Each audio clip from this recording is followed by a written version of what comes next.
俄乌针锋相对，互提停火条件能否谈得拢呢？那为何说美国对俄乌冲突左右摇摆？那么美国是否真的不希望双方和谈呢？各位好，欢迎来到康讯说。开门见山，咱们先说观点。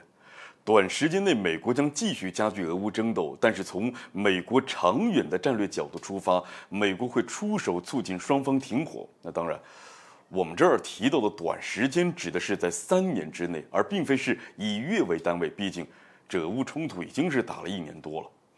倘若俄乌冲突超过3年，对美国来说呢，俄乌冲突给华盛顿带来的将不再是利益，而是麻烦。所以，俄乌最近互提停火条件，各说各话，针锋相对，看似是毫无章法，但是也能看出其中的门道。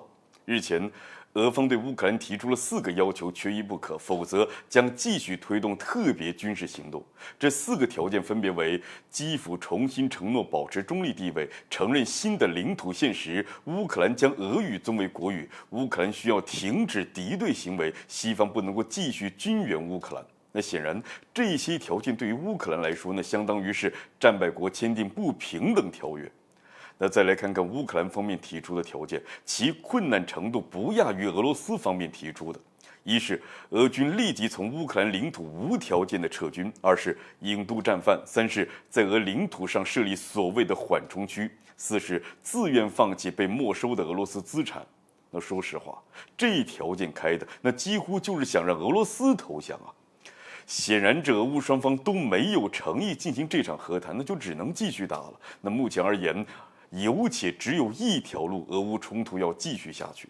那回到刚才咱们说的话题，美国真的不希望俄乌双方和谈吗？那不一定，主要看俄乌冲突拉锯战能够撑多长的时间。在3年之内，俄乌冲突能够让美国是赚得盆满钵满，并且伤害最少。这一旦超过了3年，美国必将遭到反噬，并且对美国的战略会造成不利的影响。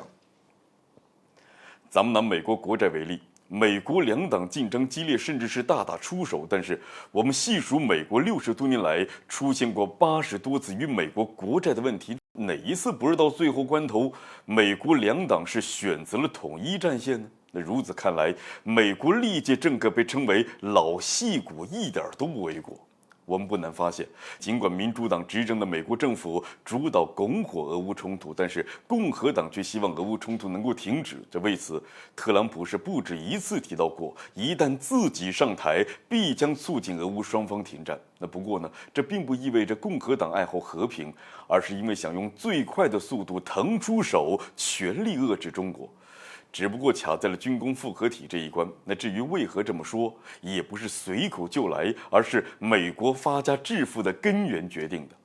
简单来说吧，美国是一个海权国家，这海权国家的思维方式和传统陆地强国的思维模式有所不同。对美国来说，全球贸易当中掌握了海权，就控制了贸易安全，进而控制住了国际贸易，最终达到金融霸权。